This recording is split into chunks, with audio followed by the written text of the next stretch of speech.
자, 그러면 이제 설명드리면 요새 전정들 하고 계시죠? 예, 이파리가 없을 때 하는 걸 겨울 전정이라고 부르고, 이파리가 없을 겨울 전정을 하면은 자른 만큼 수세가 더 반발을 합니다. 이듬해 가보면 더 반발을 하고, 생육기 전정 요걸 강조드릴 건데, 여름 전정과 가을 전정이 있습니다. 이파리가 있을 때 전정하는 거예요. 얘는 자르면 자를수록 수세가 떨어집니다. 그래서 안정화 시켜준다고 해요, 요새는. 왜냐하면 어느 가온을 가든 수세가 강하기 때문에 이파리가 있을 때 좀 자르라고 합니다. 그게 바로 하계전정, 가을전정. 요거에 대해서 좀 깊이 있게 설명드리겠습니다. 자, 먼저 동계전정 때 잘랐더니 남아있는 눈에서 반발을 하고, 가을전정 때 이파리 있을 때 잘랐더니 이듬해 딱 좋은 결과지들이 만들어지겠죠. 요런 원리입니다. 그래서 가을전정을 많이 하면 꽃눈이 충실해진다, 이렇게 보시면 되겠고, 요새는 요런 가온들이 좀 적은데, 연세 드신 분들 가보면 대부분 수확하고 나서 잘 신경을 안 쓰시더라고요. 그래서 대부분 겨울에 이렇습니다. 여름에 자란 도장지 그대로 받아놨다가 겨울 돼서 굳이 다 잘라요. 이걸 만약에 여름에 몇 번 손대고 가을에 손대면 겨울 전정 크게 할 거 없습니다. 또 요즘이야 뭐 전농가에 있어서 자르기 쉬운데, 이 물 빠지고 나서 가지 자르는 게 더 힘들어요. 물이 있을 때보다. 가을에 치는 것보다 겨울에 치는 게 더 아구 힘 많이 되고 힘듭니다. 그렇기 때문에 요걸 가을에 좀 정리해 줬으면 좋겠고요. 요거 만약에 겨울에 싹 다 발라내고 퇴비도 주던 대로 똑같이 주면 이듬해 똑같이 반발을 합니다. 그리고 지금 이파리가 없어서 별로 표가 안 나지만, 이파리가 있을 때 얼마나 그늘지겠어요. 밑에 원래 이런 가지에 다 꽃눈이 붙어 있어야 되는데, 이 도장지한테 양분도 뺏기고 그늘지다 보니까 좋은 결과지가 없을 겁니다, 이 과원에서. 그래서 악순환이 반복되니까 요걸 이제 타파하기 위해서는 겨울 전지로 쳐내더라도 이듬해 하계전정으로 좀 순 나올 때 미리미리 제거를 해주셔야 되고, 서두르시는 분들, 수세가 진짜 강한 밭에서는 4월 말 때 순 요만큼 났을 때부터 적심하신 분들 계십니다. 힘 빼려고. 그래서 그런 방법이 있고, 어쨌든지 제가 오늘 강조드리는 건 동계전정보다는 여름전정과 가을전정을 좀 강조드리겠습니다.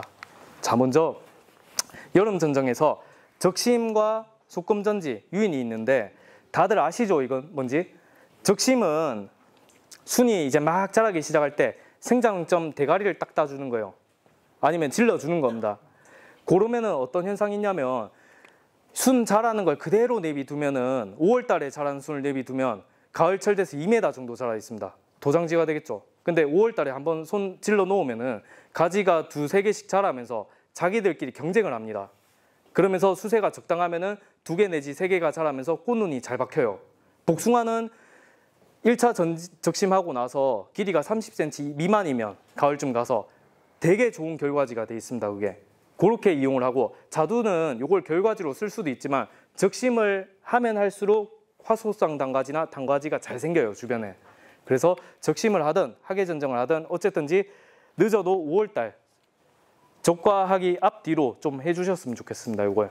그리고 가급적이면 이제 한 7월달 넘어서는 순 막 강한 놈은 강하게 터져 있는데 그거 질러 놓으면 더 강하게 터져요. 그렇기 때문에 복잡하거든 좀 아예 솎아내는 거, 찢어내거나 솎아내는 게 수세 안정에 더 도움되고, 무엇보다 중요한 게 이 유인이에요. 유인. 자르는 것보다 수세 안정화 시키는 게, 빈 공간이 있으면 좀 유인을 끈으로 묶던 유인해 두는 게 좋은데 손이 많이 가니까 잘 안 하십니다. 잘라내는 게 편하지. 근데 어쨌든지 유인이 최고의 전정 방법이고, 요즘은 복숭아에서 그거 많이 하잖아요. 염지. 벤치 들고 이렇게 막 구부러뜨려가지고 수세 강한 밭에는 가을쯤 되면 참한 결과지 박혀있고, 그런 방법이라 보시면 돼요, 이게. 근데 자두에서는 잘 하지 않는다. 자, 보시면은 요게 한 4월 말쯤 될 거예요. 순이 요 정도 자랐을 때 요걸 짤막할 때 쳤더니 2개가 터집니다, 짧을 때는. 근데 이게 길고 강할 때는 3개, 4개, 5개까지 터질 때가 있어요, 수세가 세지면. 그래서 요때 쳐놓은 게 결국에는 가을, 겨울 가보니까 되게 좋은 결과지들이 박혔어요. 이게 올해 친 거 이렇게 돼 있고, 그 다음 연도에 또 쳤더니 이렇게 돼 있고, 그래서 적심을 하면 이런 꽃눈 가지가 잘 생기고 도장하지 않는다. 반대로 그걸 그대로 내비두면은 이렇게 됩니다. 그대로 도장해가지고 밑에 그늘져서 요거 결과지 있죠. 되게 안 좋은 결과지죠, 요 뾰족한 거. 원래는 도톰하게 자라야 되는데 뾰족한 거는 안 좋은 결과지. 그늘을 많이 줬기 때문에 그렇습니다. 어쨌든지 이걸 하계 전정을 해줬어야 된다. 근데 대부분 이렇게 하계 전정하고 나서 이거 막 자랐을 때 복잡다 이런 얘기 많이 하시는데 요걸 2차 적심하든지 아니면 막 복잡하면 그냥 덜어내셔도 됩니다. 이거는 그렇게 관리를 하시고, 적심하고 나서 보통 열흘에서 보름 뒤에 순이 터진다 했죠. 이런 식으로 발생을 해요. 얘들끼리 경쟁을 하기 때문에 강하게 자라지 않고 꽃눈 가지로 될 가능성이 높다는 얘기예요. 자, 요거는 복숭아에서 연구한 자료인데 참고만 해주세요. 좌측은 하계 전정을 한 나무고 우측은 하계 전정을 하지 않고 방치를 해뒀습니다. 눈으로만 봐도 차이가 크죠.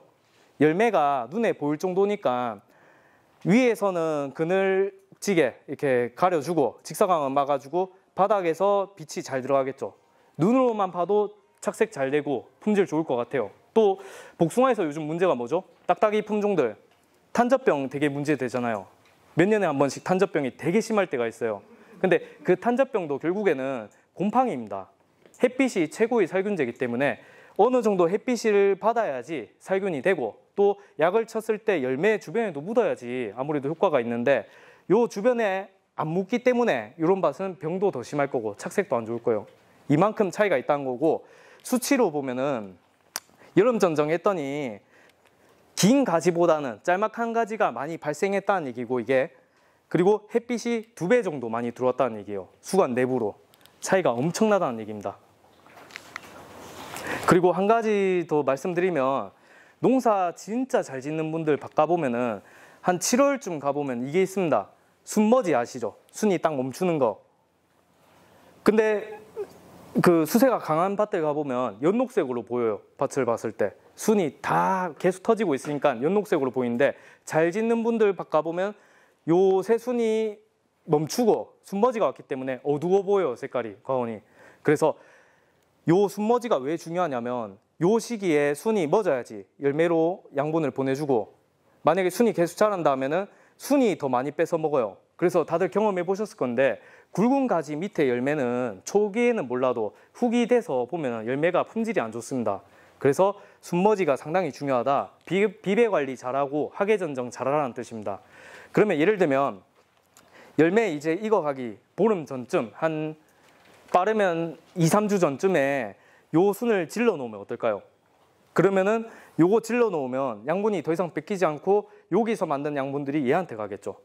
그래서 수확전 전정이 햇빛 잘 들어가라고 한 것도 있지만 수세가 강한 과원에서는 이쪽으로 안 뺏기려고 하는 그런 영향도 있습니다. 그래서 요거는 참고 부탁드리고, 또 이파리로 봐서도 순머지가 온 이파리는 나중에 보면 도톰하면서 얇습니다. 근데 도장지에 있는 이파리 보면 어떻죠? 널쩍하면서 얇죠? 뭐가 더 광합성을 잘할까요? 뭐가? 그렇죠. 왼쪽에 있는 도톰한데 얇은, 좁은 잎이 햇빛도 덜 가리고 광합성 능력도 더 좋습니다. 얘들이. 근데 도장지에 있는 이파리는 넓으면서 얇은데 광합성 능력은 약간 떨어지고 그늘을 더 많이 지게 해서 오히려 열매한테 좋은 이파리는 요런 이파리예요. 얄쌍한 놈들. 근데 한 가지만 더 팁 드리면, 올해 연구 결과 중에 하나가 엄청 가물러서 잎말림 심할 때 요 얄쌍한 이파리보다는 도장지 이파리가 광합성을 더 잘했다 합니다. 비교적 더 잘했다는 얘기예요. 그게 무슨 말이냐면, 우리 뭐 습해 피해를 받던 아니면 건조 피해를 받던 이파리가 말리는데 말리는 순서가 도장지보다는 얘들이 먼저 말려서 그런 거예요. 그래서 제일 중요한 거는 기본적으로 이 이파리를 유지한 게 맞지만 물 관리, 물 주는 관리, 빠짐 관리 잘해서 이파리가 잘 말리지 않도록 잘 관리하는 게 제일 중요합니다. 그래서 아까 말씀드린 게 토양이 1순위다. 배수 잘 되는 곳에 재배를 하셔야 됩니다. 요새는 다들 가을 전정 하시죠?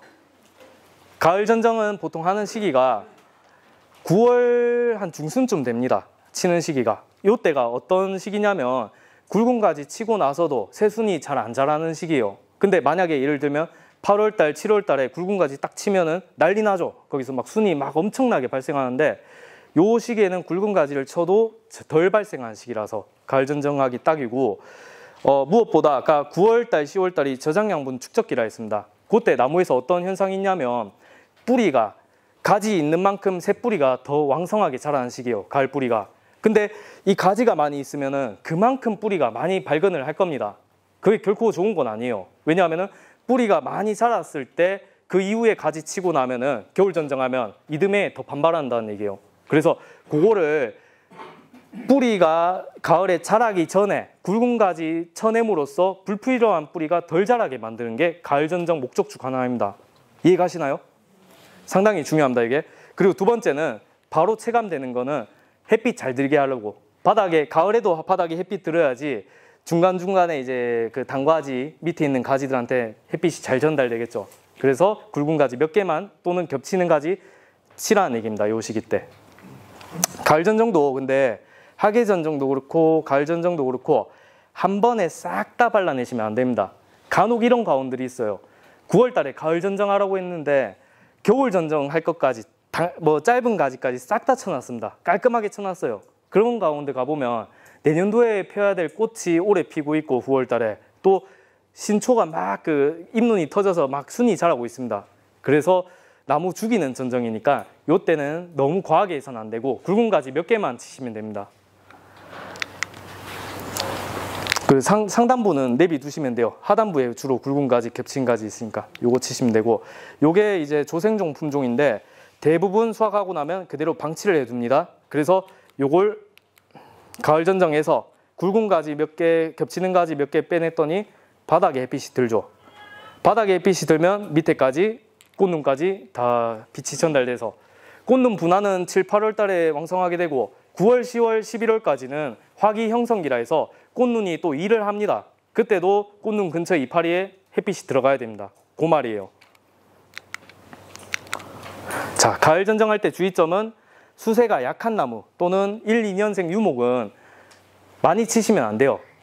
수세가 약할 때 많이 치시면 수세가 더 떨어져서 나무 죽이는 전지가 되기 때문에 약하거나 1, 2년생 가지, 가을 전정 굳이 하실 거면은 굵은 도장지 몇 개만 뽑아내시는 정도 하시고 한두 개 정도씩만 빼내시고, 그리고 가을 전정 많이 하면은 내년도 꽃눈 발아야 된다 했죠? 잎눈이나 또 저장량분이 덜 쌓여서 동해에도 더 위험해지고, 그리고 너무 일찍 하면은 가을 전정 새순이 터진다 했고 너무 늦게 하면 뿌리가 이미 불필요하게 자라고 나서 전정한 거니까 겨울 전정에 가깝다고 보시면 돼요. 그래서 적정 시기가 9월 중에 하시는 게 좋습니다, 가을 전정을. 자, 그리고 적과 설명드리고 이제 좀 쉬는 시간을 가질 건데요. 추위 재배해 보신 분들은 느껴지시죠? 요즘 안 그래도 일손도 없고 인건비도 비싸고, 저희 김천에서 적과할 때 외국인 한 명당 거의 14만 원씩 나가는데 엄청 비쌉니다, 돈. 그렇기 때문에 요거를 덜 달리게 하려고 요즘 어떻게 하냐면 수분수를 많이 안 심죠. 수분수 오히려 막 덜어내는 추세입니다. 왜냐하면 수분수 가격이 그 뭐 예를 들면 수분수 중에 좋은 게 뭐 홍자두, 홍료젠, 뭐 또 뭐 있죠? 태양, 이런 놈들이 수분수 역할은 엄청 잘하는데 시장 가격이 안 좋아서 덜어낸 것도 있고, 또 너무 많이 달려서 일손 많이 들어간다 해서 캐내는 게 있는데 23년도에 작살났죠. 수분수 없이 재배하신 분들, 뭐 추위가 수분수 없어도 열매 잘 달린다 해서 그렇게 재배해오던 가온들 많아요. 근데 올해 그런 가온들 작살났습니다. 23년도에는 냉해가 워낙 심해서. 근데 수분수가 풍부한 가온들한테는 냉해가 있어도 열매가 적당하게 달렸어요. 그래서 무엇보다 요즘은 이상기상 때문에 수분수를 심는 게 많고, 요즘 뭐 25%, 30% 심으라는 게 무슨 말이냐면 한 줄 수분수 심어놨으면은 요게 꿀벌이 요즘 없잖아요. 꿀벌 없이 바람으로 수정되는 그 길이가 10m 내지 12m까지는 바람으로 갑니다. 그래서 한 줄 수분수가 있으면은 2줄 내지 3줄까지는 이제 주품종 심고 또 한 줄 넣으면은 바람으로 수정이 돼요. 이렇게 벌이 적어도. 그래서 요렇게 심으라는 게 25% 내지 30% 심으라는 뜻이고, 어쨌든지 저는 수분수를 충분하게 심으라고 말씀드리면서, 그러면 이렇게 많이 달리면 어떡하냐, 특히 24년도 올해 같은 경우 많이 달리면 어떻게 할 거냐 말씀하시는데, 적화제라는 게 있습니다. 쳐보신 분 있나요? 적화제? 요즘 뭐 제품들 많던데 뭐 어떤 분들은 살충제 쓰신 분도 있고 그러는데 저는 그런 거는 권장 안 드리고, 적화제 중에 황이 함유된 적화제가 있습니다. ATS라고 뭐 사과하신 분들은 아실 건데, 보통은 석회유황합제를 연하게 타서 그거로 태웠지만 요즘은 맑은 ATS라는 약제가 있는데, 그거 혹시 관심 있는 분들은 마지막 제가 번호 남겨둘 거니까 거기다 전화 주시면은 제가 지금 5년째 적화제 교육을 하고 있습니다. 김천에서. 그거 미리 한 2월 중순쯤에 전화 주시면은 제가 그거 안내해 드릴게요. 다른 지역 분들도 해보시고 만족하신 분들 많은데, 보통 추위가 꽃이 100개가 피면 열매가 82개가 달립니다. 수분수가 있으면. 근데 요거를 저희 과원에서는 3번 정도 위험하게 쳐요. 엄청 위험하게 막 꽃을 태워버립니다. 그러니까 이렇게 달린 거예요. 그래서 이렇게 꽃을 태워 죽이는 적화제가 있으니까 궁금하신 분들은 마지막 연락처로 연락 주시면 되고요. 어떤 원리냐면 ATS에 황이 들어가 있다 했죠. 원래는 꽃이 피면 자두는 암술이 하나입니다. 암술 요게 건전할 때는 밝은색을 띠고 만져보면 끈적끈적해요. 요거를 약재를 치면 이렇게 타버려요.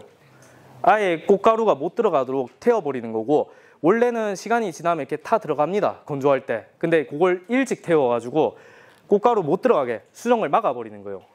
그래서 저는 뭐 가볍게 말씀드리면 ATS를 만개하고 나서 날씨가 진짜 좋으면 만개 당일이거나 아니면 만개하고 나서 이틀 사이에 첫 번째 살포하고, 그리고 이틀 뒤에 또 두 번째 살포하고, 또 이틀 뒤에 세 번째 살포합니다. 저는 그렇게 하고, 방법은 여러 가지고 안전한 방법도 있으니까 그거는 전화 주시면 각각 안내해 드릴게요. 그거는. 자, 그리고 적과 요거는 내용 다 아시니까 빨리빨리 넘어가겠습니다. 적과하는 시기는 보통 5월 달에 주로 하는데, 일찍 하면 일찍 할수록 좋아요. 열매한테는 좋아요. 그것도 이제 복숭아에서 적화하고 정례하고 뭐 조기 적화하고 이렇게 하는 게 양분 몰아주기잖아요, 다 결국에는. 그래서 23년도에 열매가 좋았던 이유도 냉해 때문에 미리 열매가 솎아지니까 남아있는 열매에 양분이 많이 몰리니까 더 좋았던 거고. 근데 문제가 뭐냐면 적과를 너무 일찍 4월 하순쯤 일찍 시작했다 하면은 과피가 아직 연한 시기라서 요게 나중에 살짝 스치면 동록이 생길 수도 있고, 아니면 노린재가 찢거나 그때부터 뭐 해충 피해를 받을 수도 있고 기온가가 될 수도 있기 때문에 안전한 시기는 5월쯤 접어들어서 적과를 하셔야 되고, 품종이 다양하게 있으면은 조생종부터 시작해서 만생종을 마지막으로 하시면 되고요. 또 최소한 저는 못해도 6월 상순까지는 하라고 합니다. 그리고 뭐 대석과 같이 작은 품종들은 반뼘 정도 적과, 그리고 추위나 포모사, 대과들은 좀 한 뼘 정도 넓게 적과를 하라고 하는데, 도담은 저는 한 뼘 적과 절대로 하지 말라고 합니다. 1차 적과할 때. 왜냐하면은 겪어보셨을 건데 이게 생겨요. 기온과. 요게 적과할 5월 달에는 잘 보이지 않다가 6월 중순쯤 되면 요게 보이고, 그리고 7월 상순쯤이었나? 그때 과피색이 어둡거나 아니면 빨개질 때 전면적으로 빨개진 놈들이 있어요. 먼저. 걔들은 물자두입니다. 도담에서. 그래서 저는 도담을 적과할 때는 5월달 적과할 때는 한 뼘으로 한 번에 하지 마시고 화숙상 단가지마다 화숙상 단가지 2개의 열매 하나씩 붙이거나 좀 남겨두고 30%는 남겨두고 적과를 하라고. 그리고 6월 중순쯤 돼서 2차 적과로 좀 기온가 보이면 솎아내시고, 그리고 7월 상순에 먼저 빨개진 놈들 다 솎아내라고 해요. 걔들 물자두입니다. 걔들은. 그래서 도담은 처음부터 욕심내지 마시고 여러 번 나눠서 적과하시길 권장드리겠습니다. 예를 들면 처음에 한 뼘 적과했습니다. 요거 기온과 하면은 2뼘, 3뼘 적과 돼버리죠. 그래서 수확량이 안 나는 거예요. 자, 적과 방법. 동록 피해 있거나 이렇게 병해충 피해가 있으면은 제거를 합니다. 동록 피해 뭐 때문에 생긴지 아시죠? 사과 같은 경우에는 냉해를 받던 꽃 폈을 때, 또는 많이 추우면은 이게 생기고, 또 꽃 폈을 때 고독성 약재를 치면 이게 생길 수 있어요. 사과는. 근데 자두는 꽃일 때 냉해가 있건 내가 약을 독하게 치건 요거 안 생깁니다. 동록이. 왜냐하면은 자두는 참열매라고 해서 이 꽃 안에, 꽃 속에 자방이 있어요. 자방이 비대가 되면 열매가 되잖아요. 근데 사과는 참열매가 아니에요. 헛열매입니다. 꽃 밑에 있어요. 꽃바퀴. 그게 비대가 돼서 열매가 되기 때문에 꽃일 때부터 과실이 노출이 돼 있어서 그때 냉해 피해를 받건 약을 진하게 치건 하면은 동록이 생기는 거예요. 그래서 사과에서는 적화제 시기 잘못 맞추면 동록이 많이 낍니다. 근데 자두는 그런 거 관계없이 제가 뭐 여러 번 테스트 해봤는데, 아주 진하게도 해보고 일찍도 쳐보고 해봤는데 동록은 생기지 않습니다. 꽃 피었을 때는. 요거는 결국에는 아까 말씀드렸다시피 4월 하순 이전에 과피가 약해요. 포모사가 제일 늦게 경화가 될 거예요. 그게 5월 달쯤 되면 과피가 단단해지는, 뭐라 해야 되죠? 상처가 잘 안 생기는데, 상처가 잘 생길 때 바람에 의해 스치거나 아니면 뭐 해충이 가해를 했거나 이파리 때문에 스치거나 그랬을 때 상처가 생기면 닦지가 않는 거예요. 그게 동록입니다. 그리고 두 번째는 이파리가 없는 데는 열매 달지 말라 했죠. 왜냐하면 이파리가 없으면 품질도 안 좋고 무엇보다 만생종은 폭염기 이후에 수확해야 되는데 직사광 받으면 탑니다.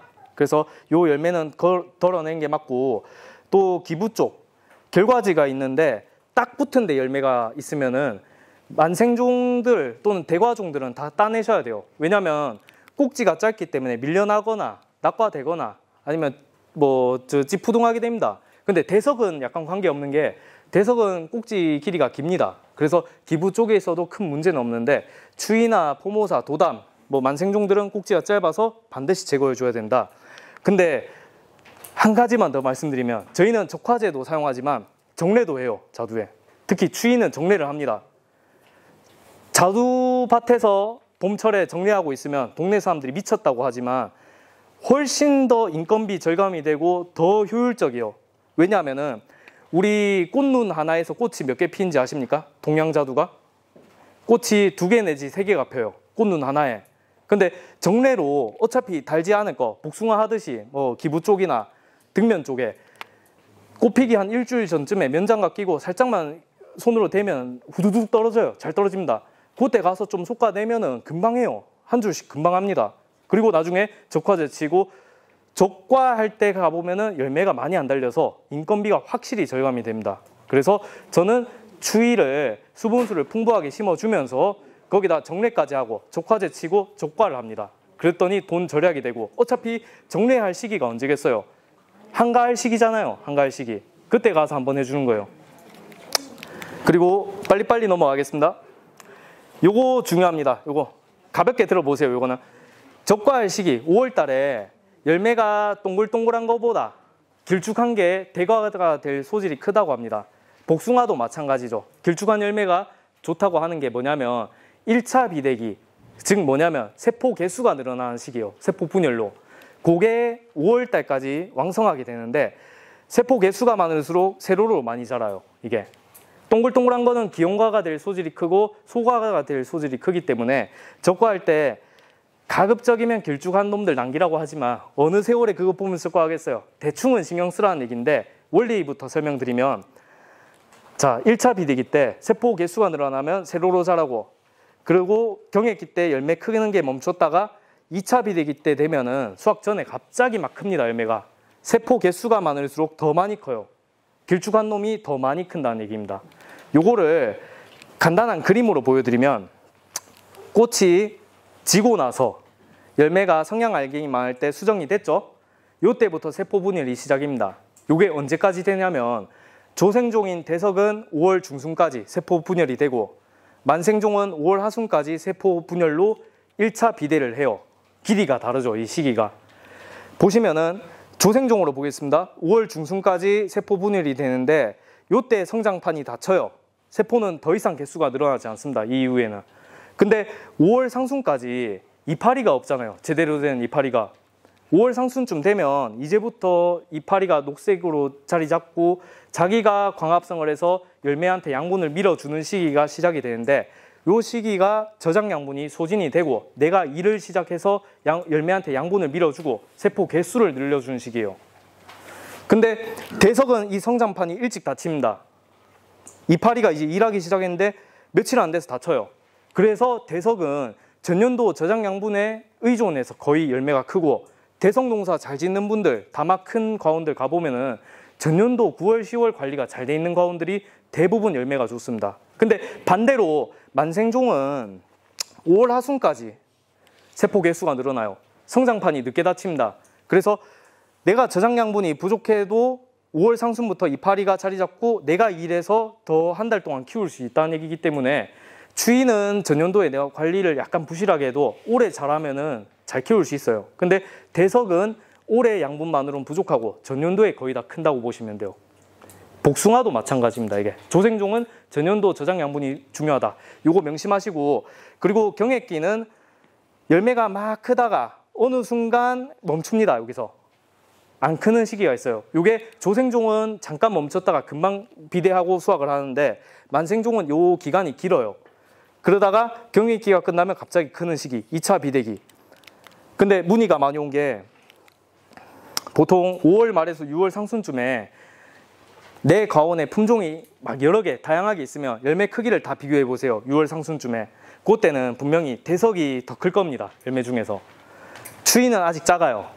정상적입니다. 근데 이때 전화가 많이 온 게 내가 추위도 재배하고 대석도 재배하는데 추위 열매가 대석보다 작다. 원래 얘가 뭐 200g까지 큰 열매 아니냐 말씀하시는데 당연히 요 시기는 얘가 이제 1차 비대 마치고 경액기에 접어들고 아직까지 멈춰있는 시기가 맞고 뒤늦게 가서 큽니다. 대석은 이미 2차 비대에 접어들기 시작했고 그래서 이때 뭐 비대제나 뭐 NK 뭐 웃거름 이런 거 안 하셨으면 좋겠습니다. 그냥 정상적인 거니까 그대로 두시면 돼요. 그리고 마지막으로 아까 요 주지 골격지 선단부에는 빨대가 있어야 된다 했습니다. 세력지. 근데 빨대가 될 위치에 열매를 달아가지고 쳐져버리면 그 밑에서 도장지가 반발하게 돼요. 근데 빨대를 유지를 해두고 세워두면은 밑에 도장지가 덜 자랍니다. 비교적. 단순히 그림만 봐도 평덕식 하시는 분들은 좀 느껴질 건데 여기서 가지가 눕다 보니까 여기서 도장지가 많이 발생하는데 요걸 좀 정리를 해줄 필요성이 있다고 봅니다. 근데 우리나라에서는 7, 8월에 비가 많이 오면 뒤늦게 도장지가 많이 자라거나 일조량이 부족해서 문제가 될 수도 있는데 일본에서도 벌써 고령화가 진행이 돼서 저희보다 일찍 진행돼서 평덕으로 거의 다 대부분 재배를 해요. 자두농가들이. 근데 그분들은 요순 웬만하면 뭐 적심하더라도 한 번만 하거나 안 하신다고 하길래 과원을 보니까 도장지가 이렇게 강하지는 않습니다. 야마나 시연 자체가 강우량이 적고 건조한 기간이 길기 때문에 순머지가 잘 온다고 해요. 일조량이 좋고. 근데 우리나라에선 반대로 비가 늦게까지 많이 오면 이게 계속 신장을 하기 때문에 좀 쳐줄 필요성이 있다고 그렇게 말씀드리겠습니다. 그리고 이렇게 끝을 좀 세워줘야지 도장지가 덜 자란다.